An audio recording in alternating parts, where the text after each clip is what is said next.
Breaking చూస్తున్నాం. గత కొద్ది రోజులుగా కేంద్ర బలగాలు మావోయిస్టులపై ఉక్కుపాదం మోపుతున్నాయి. కూబింగ్ పేరుతో మొత్తం 5 రాష్ట్రాల్లోని అభయారణ్యాలలో జల్లెలు పడుతూ వారిపై విరుచుకుపడుతుంది.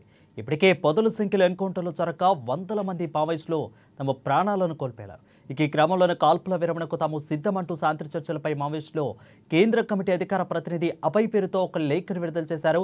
అయితే ఆ లేఖలో శాంతి భద్రతల చర్చల కోసం సానుకూల వాతావరణం సృష్టించాలని మావోయిస్టులు కోరారు. అందుకు కేంద్ర రాష్ట్ర ప్రభుత్వాలు కూడా సానుకూలంగా స్పందించాలని అన్నారు. ఛత్తీస్గఢ్, ఒడిశా, జార్ఖండ్, మధ్యప్రదేశ్, తెలంగాణలో జరుగుతున్న హత్యాకాండాలను తక్షణం ఆపివేయాలని డిమాండ్ చేశారు. ఒకవేళ కేంద్ర రాష్ట్ర ప్రభుత్వాలు శాంతి చర్చలకు ప్రతిపాదిస్తే కాల్పుల విరమణను ప్రకటిస్తామని వారు లేఖలో పేర్కొన్నారు.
సిద్ధమై మావోయిస్టులు చర్చకు రావాలి అంటూ పదే ప్రకటనలు విడుదల చేశాయి.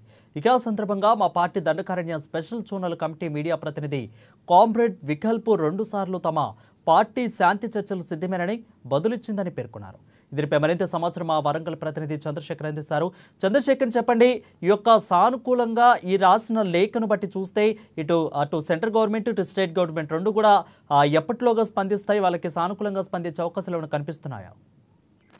వరుణ్, ప్రస్తుత పరిస్థితుల్లో అయితే మావోయిస్టులు అయితే ఇప్పుడు ప్రభుత్వంతో పోరాడే పరిస్థితులు లేరనే మనకి ఈ లేఖ ద్వారా అర్థమవుతుంది. మావోయిస్టు ప్రతినిధి అభయ్ లేఖ విడుదల చేశాడు.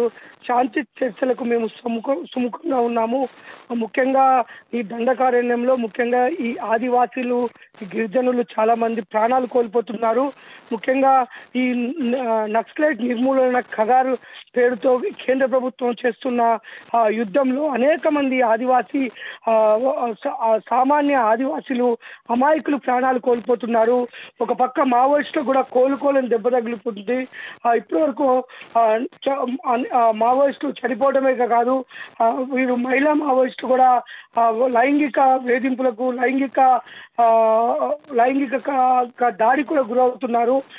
పోలీసులు ఎవరైతే ఈ మావోయిస్టు నిర్మూలన పేరుతో అడవుల్లోకి వస్తున్న ఈ భద్రతా దళాలు అక్కడ ఉన్న గిరిజన మహిళల పైన కూడా దాడులు చేస్తున్నారు, అమాయకులు బలైపోతున్నారు. కాబట్టి శాంతి చర్చలకు మేము సుముఖంగా ఉన్నాము అని అయితే మావోయిస్టులు ఒక లేఖ విడుదల చేశారు. కానీ మనం చూడొచ్చు, ఎప్పుడైతే కేంద్ర ప్రభుత్వం డైరెక్ట్ గా ఈ కగార్ పేరుతో మావోయిస్టుల నిర్మూలనకి ముందుకు రావడం జరిగింది.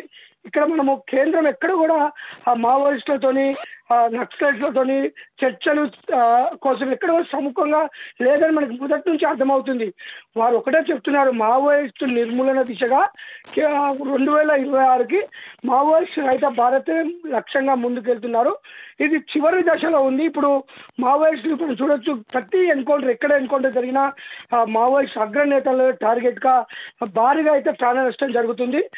ఇప్పుడు ముఖ్యంగా అడవి మొత్తం కూడా ఆకురాలే సీజన్ కాబట్టి అడవిలో ఉన్న మావోయిస్ట్ కంచుకోడైన అబూజ్మన్ కానీ, ఇటు బస్తర్లో కూడా ఎక్కడికక్కడి పోలీస్ క్యాంపులు ఉన్నాయి. కాబట్టి ఇక్కడ మాత్రం మనం చూడొచ్చు, కేంద్ర ప్రభుత్వం అయితే ఈ యొక్క ప్రకటనకి సానుకూలంగా స్పందించే అవకాశం అయితే లేదు. ఎందుకంటే అసలు మావోయిస్టులు వాళ్ళు ఈ యొక్క అడుగు కిందకి దిగి ఒక లేఖను రాయడానికి గల కారణాలు ఏంటి?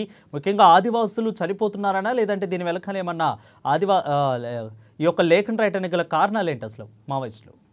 ముఖ్యంగా వారు మెయిన్గా అయితే ఇప్పుడైతే ప్రభుత్వంతో కేంద్ర బలగాలతో పోరాటం చేసే పరిస్థితి అయితే ఇక్కడ వారికి కనపడడం లేదు. ఎందుకంటే వారు ఆయుధ పరంగా వారి యొక్క వెపన్స్ పరంగా చూసుకున్నా వారి యొక్క బలమైన అగ్రనాయకత్వం కూడా ప్రస్తుతం ఎక్కడ కూడా డైరెక్ట్గా వచ్చి రాలేని పరిస్థితి ఉంది. ఎందుకంటే వారి యొక్క సాంకేతికత ద్వారా వారు ఇమ్మీడియట్లీ మావోయిస్టులు వాళ్ళ యొక్క స్థావరాలు తెలుసుకొని డైరెక్ట్గా పోలీసులు భద్రతా దళాలు వాళ్ళపైన అటాక్ చేస్తున్నాయి.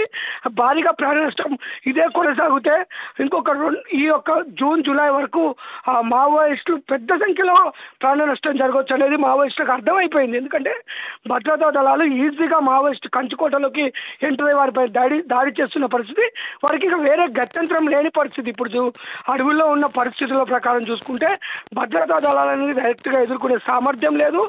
భారీగా లొంగిపోయి ఎవరైతే ప్రాణభయంతో మావోయిస్టులు కూడా భారీగా లొంగిపోతున్నారు. కాబట్టి ఇదే ఇక వారికి లాస్ట్ స్టేజ్లో ఉన్నాము అని ఒక అడుగు ముందుకు వేసి వారు ఇప్పుడు శాంతి చర్చలు అడుగుతున్నారు. శాంతి చర్చలు సిద్ధంగా ఉన్నాము, కాల్పుల ఒప్పందం జరగాలి, ఇటు కొత్తగా ఎవరిని కూడా బలగాలను అడవిలోకి రానియొద్దు, క్యాంపులు కూడా ఎత్తివేయాలని అని అంటున్నప్పటికీ ఇక్కడ కేంద్ర ప్రభుత్వం మాత్రము ససేమెరా ఈ యొక్క ప్రతిపాదనకు ఒప్పుకునే అవకాశం అయితే ఉండదు వరుణ్. ఎందుకంటే ఇది పీక్స్లో ఉన్నప్పుడు వారికి మళ్ళీ మనం ఆక్సిజన్ ఇచ్చినట్టుగా అవుతుంది. కాబట్టి కొంచెం వారికి అవకాశం వచ్చినా కానీ తిరిగి బలగాలు పుంజుకొని మళ్ళీ రానున్న వర్షాకాలం వారు ఎదురుదాడి సిద్ధంగా ఉంటారు. కాబట్టి వీరు ఒకవేళ వీరికి భయాందోళనతో వీరు ఒక పక్క శాంతి చర్చలకి ముందుకు వచ్చినప్పటికీ ప్రభుత్వం సైడ్ నుంచి ఈ యొక్క శాంతి చర్చలకి సుముఖంగా ఉండకపోవచ్చు. ప్రభుత్వం ఒకటే చెప్తుంది, మావోయిస్టులు ఎవరైతే నక్సలిస్టులు ఉన్నారో యాంటీ గవర్నమెంట్ వాటిలో పాల్గొంటున్నారో వారు వెంటనే లొంగిపోతే ప్రభుత్వం అన్ని విధాలుగా ఆదుకుంటుంది, పునరావాసం కల్పిస్తుంది. లేదంటే మాత్రం వారిని వేటాడి వారిని చంపే ఒక సిగ్నల్ అయితే వెళ్ళిపోయింది మావోయిస్టులకి. గత్యంతరం లేని పరిస్థితుల్లోనే మావోయిస్టులు ఈ లేఖ విడుదల చేశారు Varun. Thank you Chandrashekar for the clear updates.